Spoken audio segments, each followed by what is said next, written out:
Yume Nikki is a game about going to sleep and exploring different worlds where everything is incomprehensible, and with no real goal in sight other than collecting mementos that change your appearance.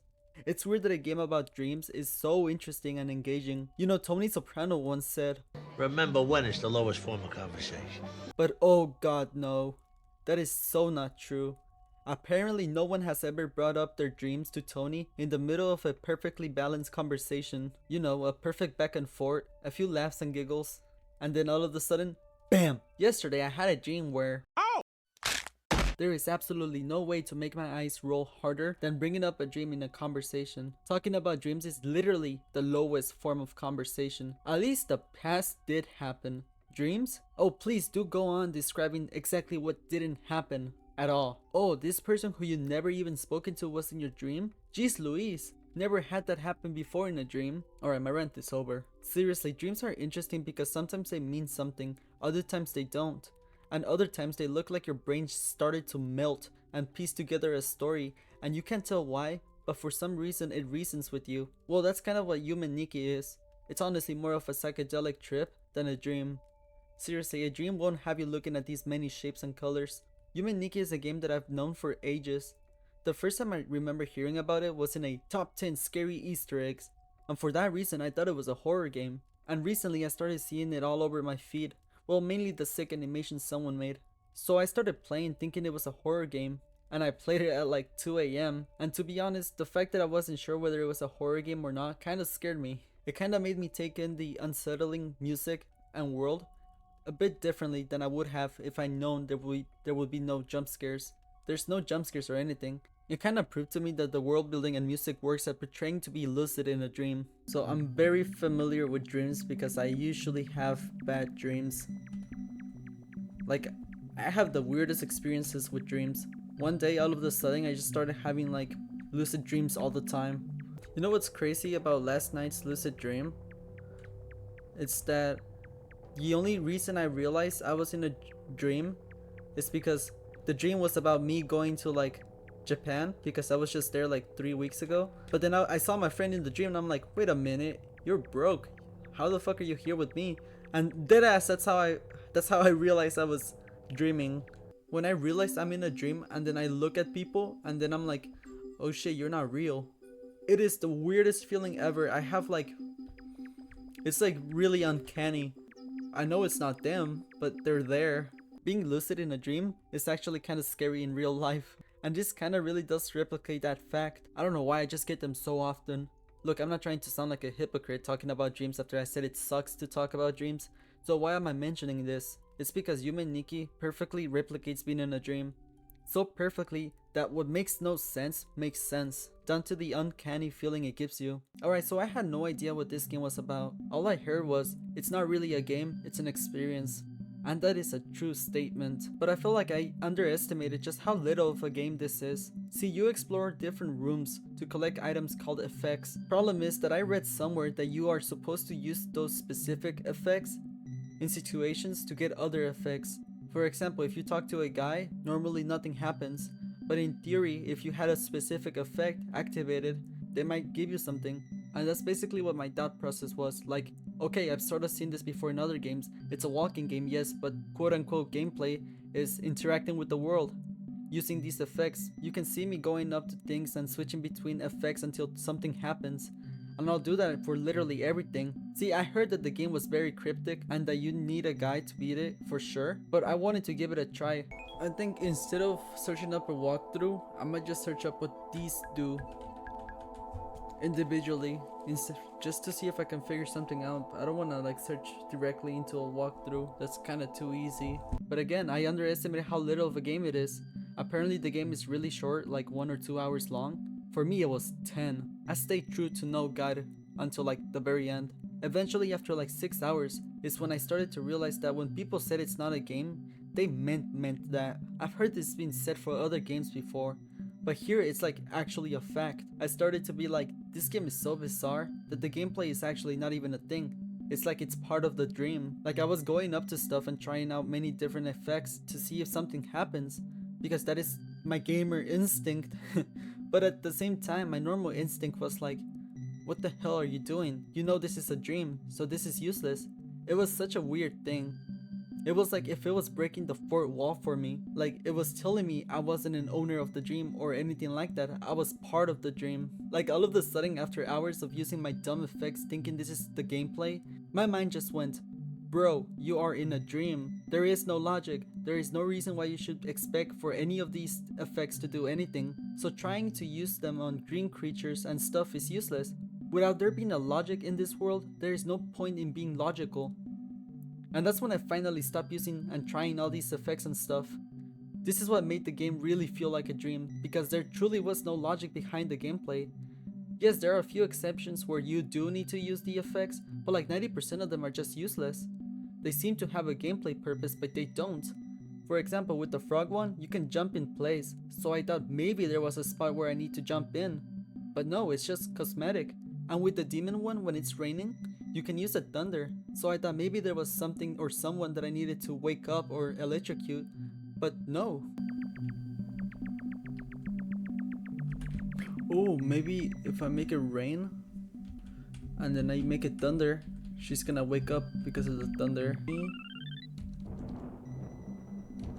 No. Damn, I really thought that was gonna be it.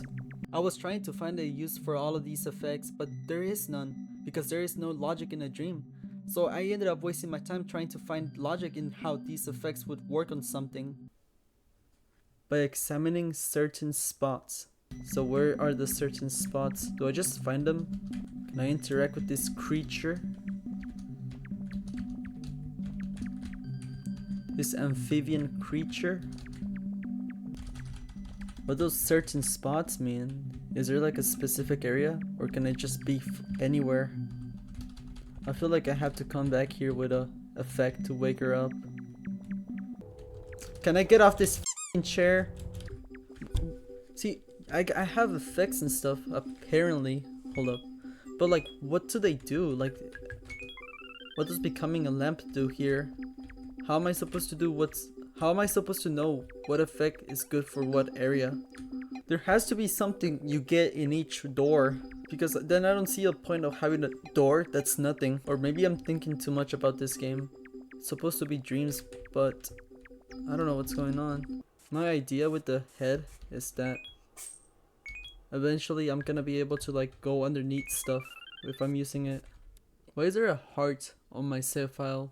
Can you die in this game? Oh yes, who doesn't remember the iconic character, the Schmingelbop and the Blorky Bop? Monkey. Just know that whenever I hear this sound, all I think about is I-Dub sucking on that pickle. Again, I knew I was in a dream game. You know, the game is about dream. It has dream in the title. Yume Nikki means dream diary. I was like, okay, I get it. It takes place in a dream. Okay. But I didn't expect it to be literally like nonsense. You get me? There really is no logic behind things working or not. So there is no gameplay because of it. So yeah, I knew the game was a dream. But I thought surely it still is a game, you know? But it really tries hard not to be a game. And to be honest, those hours I wasted trying to find logic, they were worth it, just for that fourth wall break it gave me. Not only that, but the worlds are actually super interesting and fun to explore. The soundtrack is so good too. I spent 10 hours in these worlds with no breaks, and not once did I wanted to quit the game because it was boring, even though there's nothing to do in them.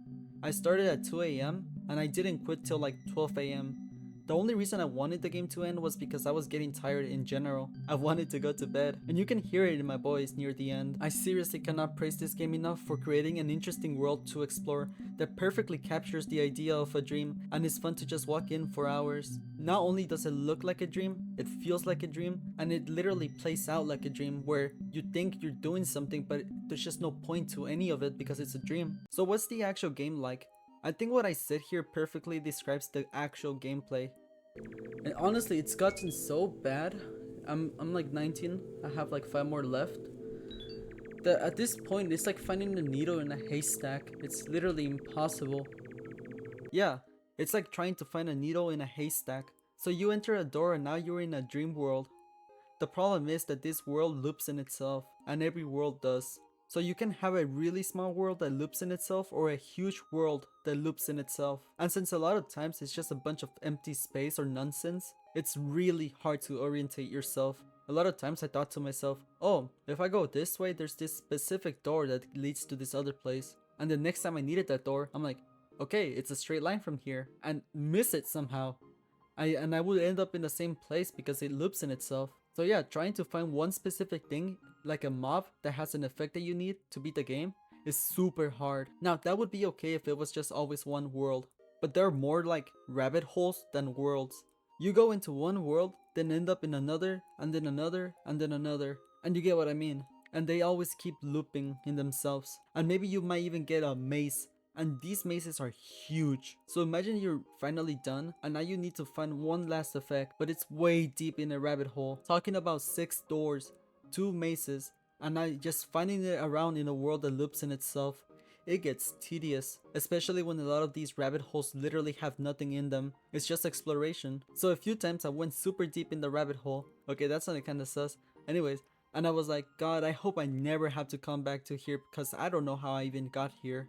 And yeah, there was something there. And this happened a few times. It's annoying. So near the end of my playthrough, I actually started opening up the wiki to find out where to find stuff because I was like, it was getting super thin. I couldn't find anything about myself anymore. And I would open up the effect wiki and see where it was. And then I would click on the wiki link for the area it was in just so I can find that place. And I would end up with, like, no joke, 7 tabs just to find the place, to get to the place, to get to the place. So yeah, the game is a huge rabbit hole, and that's basically the game. A bunch of nonsense where the sense feels like it's the nonsense. I wonder what kind of video I can make out of this, because I have no idea what the hell is going on. What can I even say? Oh yeah, there's a lot of walking and strange stuff happening. But is there meaning to this? Can I make something out of this? Alright, so one of the things I heard about this game is that you need to play it without knowing anything about it, which is exactly what I did. And that's for the sole purpose of getting your own interpretation of the game. The only thing I heard about this game was that it was depressing, but I had no idea why. And after beating the game, I searched up a few stuff that I was curious about. And the funny thing is that no one knows anything. It's really all left to interpretation. Like, there was a weird character that looked like a character that would have a story or something. But then the wiki says, oh, yeah, we don't know anything about it. Bro, we don't even know its name.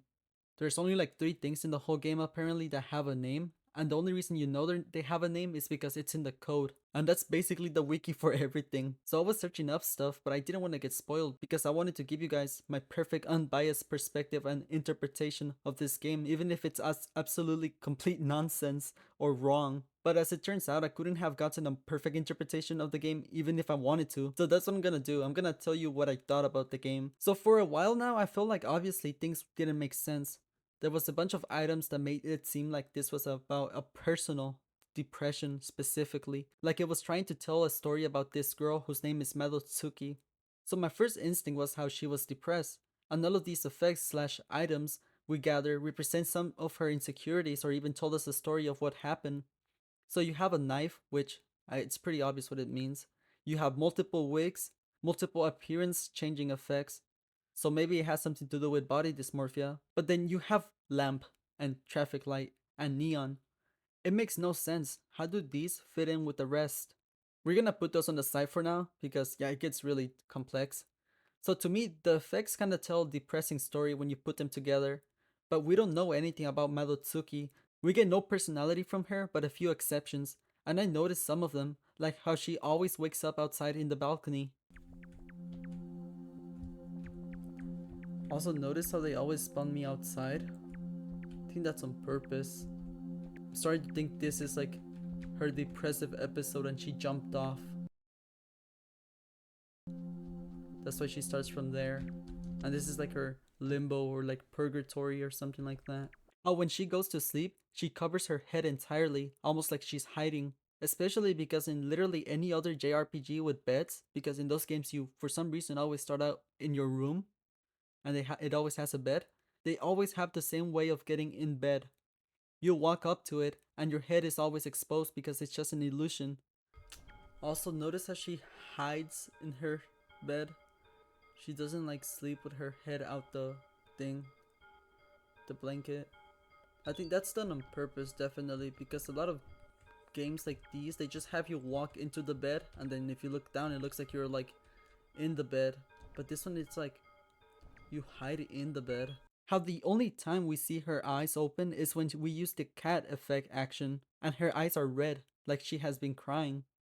And how her name is Madotsuki, which is Japanese for window moon. I mean, if you separate Mado and Tsuki, it is like someone who's always locked in their room sees the outside world from their window.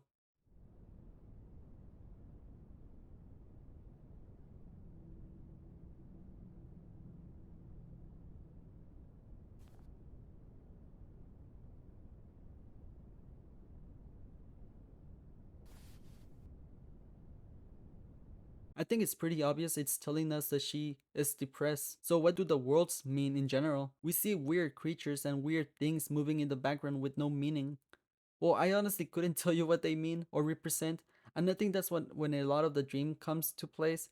This is an abstract game. It means there's no perfect answers. Some things just are, and other things have meaning. But I think what all the worlds mean in general, or what the game itself is, it's Madotsuki's purgatory. Madotsuki jumps off the balcony at the end, essentially dying, yeah, no shit, but only after she collects all these mementos and stuff. And what does she do with all of those? She drops them in the Nexus, which is like the main hub where you find the main rooms. Then she wakes up and jumps off, kinda like she was gathering all of these items, going through these hellish worlds with depressing energy, just so she can let go of it all. I don't think it was necessarily to overcome her depression, but more so to face her insecurities and fears, to purify herself. Maybe she knows she can get over it, but at least she will get the peace of mind knowing that she isn't afraid of them. And I find it really interesting that when you drop them in the Nexus, they turn into eggs. And I think that that represents that for now she got a hold of them all, like she put them in a shell to protect herself. But eventually those eggs will hatch, and the fears and insecurities inside of them will just come and hunt her down again. So it's almost like saying that her death is unavoidable. I think it's interesting to see it in the way that Madutsuki knew she was always gonna jump off, but first she had to go through these worlds just to gather all the mementos so she could put them in a shell so she has enough time, a small window of time, to jump off before they hatch so she can die in peace. It's really depressing. So that's what the goal of the game to me is, to purify Malotsuki. But what about all the other stuff that make no sense? Like the worlds, the creatures, the weird Aztec tribal imagery. Alright, so here's where I have like two perspectives, and I don't think they're necessarily different or like one only works if the other one doesn't. They both work if you look at it from their own perspective. I think that yes, Malotsuki has her story. She is depressed, and sometimes we even get a story about a traffic accident. There is only a lot of traffic accident references.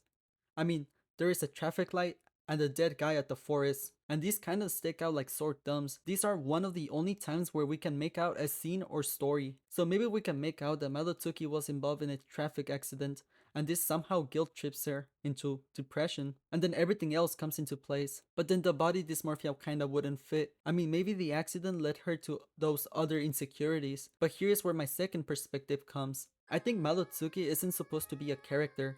I think she is meant to represent people in general, and I have many reasons why.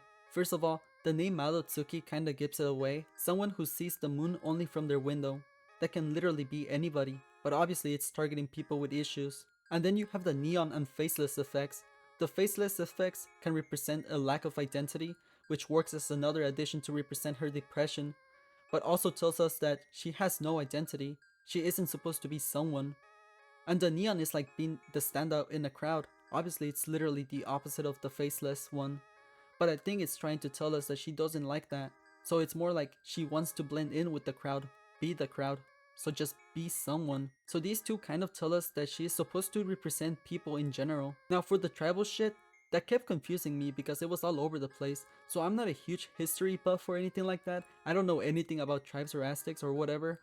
But every time I think about them, all I think about is baby killing and sacrificing people, aka bad stuff. And I think the target isn't specifically tribes or Aztecs, it's more so society. I think it's being afraid of society. There is evil in people, therefore there is evil in society. This is definitely an ass pull. For all I know, there could be a very niche thing about tribes and Aztecs that specifically fit Yume Nikki. But then I see the worlds where there is some sort of society and it's super depressing and ugly. And anytime you see someone that resembles a human, they look at you with disgust. So you have tribal stuff representing the evil in society, the wasteland-like societies in the so-called wasteland world, and then you have the most people-looking creatures always looking at you with disgust. Apparently some people see this girl as seeing you with a side eye, like she is bothered by your presence, and if you turn off the lights you have a small chance of seeing this creature that sends you to an area that you can't leave. It's like once the lights go off, she stabs you in the back. So Malotsuki also just represents people, and the dream world is like a hell of everything wrong with reality, society, and personal issues and affairs.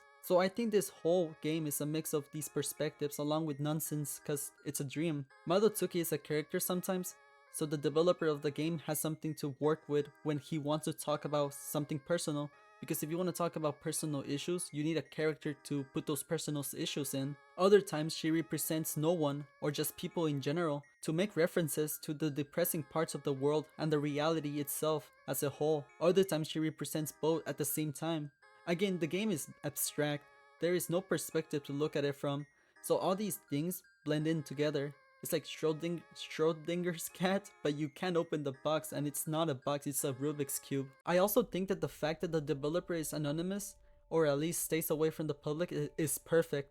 Because if he were to even say a single thing about the game, it would ruin the mystery. It's like if he were to say that something doesn't mean anything, then that in itself would tell us that there are stuff with no meaning, which would narrow down the answers. But since we never know if something has or doesn't have meaning, it keeps things alive. For example, apparently the creator of Undertale, Toby Fox, asked him if he ever drew some of the monsters before the game, and he said yeah. And in a way, I can kinda see that as some monsters having maybe no meaning, and are just purely there just because, they look cool. So it's conclusions like that that are avoided when he doesn't say anything. And I really hope he doesn't come out and say anything about the game. I just think it's really mysterious the way it is now. But yeah, that's my perspective of this amazing game. Let me know if you have other things to add, or if you think of this game differently. I want to know what you know. Like seriously, I haven't searched up any theories. I want to know what people think of this game. Walking around this game in silence made me feel an eerie uncomfortableness that I love so much. It's truly an experience, not a game. And I'm so glad that I got to play it with no spoilers, and with little to no guide. At some points it even made me reflect on some of the issues I used to have. This game kinda sorta gives you some sort of deja vu. I feel like this game specifically hits me very differently and gives me this sort of feeling of deja vu, just because it's super, well, because I get a lot of sleep paralysis and stuff like that. Sleep paralysis, lucid dreams, I get all of that like often. So I feel like this game, to me, it really gave me that sentiment of just like relativity, I guess. I don't know, it's really weird to explain. You know, it's crazy because I can't tell if this is supposed to have a meaning or not, because dreams in general do have meanings, but not always. Sometimes it's just random bullshit. So how am I supposed to know what's bull and what's not, unless it's literally me? Like, I've had dreams where I knew what the fuck they meant. Like, oh damn, that'd be true though. I do really feel like that, you know? Like shit like that does happen. There are dreams that make you feel like, where you wake up and you feel like shit, and then you're like, yeah, I gotta like do something about that. It's happened to me before. Like, I remember having a terrible ass dream. It wasn't even like a nightmare or anything. It was just a bad dream. And I woke up and my heart actually hurt. I was like, for some reason I felt like I was sick or something, you know? But then I felt like, no, this isn't like pain from like hurting. It's like emotional pain. It was so weird to me because I've never felt like that before. It might have been caused by anxiety though, because I remember like I was going into college again, and then I was getting into like, what do you call it? I was getting a job as well, so I had a job interview, and then I had to go to college that same day. And before that I was like in this weird like depressive episode, I guess you could say, for like months, where I wouldn't like get up and stuff. And I'm over that now. Even though it was nothing, I was like tripping for no reason. Even I felt weird about it, like, why the fuck am I tripping so hard? Like, it's weird. And I felt like that the whole time, right? I woke up at like 3 in the morning with that pain in my chest. It was just a bad dream. I'm gonna calm down in like a minute. I just gotta chill, right? And during my interview, I'm still feeling that pain. I low key, it was like my reality was like warping or some shit. Like, I was having such a bad day for some reason. Like I've never felt that kind of shit before, and I wasn't even sad. I was like, what's going on? Like I'm not even sad or anything. We got home, and then my mom started looking through like like she found like an album like with photos and stuff, and then she started looking through like the photo albums and stuff, and I just started feeling like terrible. Like, fuck, dude, this is not what I needed right now. I did not need to reminisce in the past, like today, you know? So I went to my room and I couldn't stand it anymore. I was like, alright, I'm just gonna cry this out. I was keeping it like in me because I know crying fucking hurts. But I'm just gonna go in my room. I'm gonna sit down in my bed. I'm just gonna cry this shit out. So I literally did that. I locked my door. I sat in my bed and I was like, alright, I'm just gonna cry it out. But I just couldn't. I was like, what's going on? I can't cry right now. Nothing to be sad about. Like, it was such a weird feeling. I cannot describe it. Like, I was dead ass, like making faces, trying to force tears out of me or something. But I just couldn't. That actually scared me. The fact that I was feeling like this, but I couldn't cry anything or anything. So eventually I'm like, I'm gonna somehow have to like sleep through this, you know? And I woke up and it was gone. Dude, the feeling, when I realized I was not feeling that way anymore, I had this huge like wave of just like relief just come through me. It was such an odd experience. I've never felt like that in my life before. It was really terrifying because for a minute there I felt like my life was gonna be like that starting then. But that shit had me like stressing that whole day. Thankfully I have not felt that weird ever since. Okay, I'm just gonna keep on going with the game. I don't know why this game made me feel some sort of way. I wonder if I'll keep that in the video.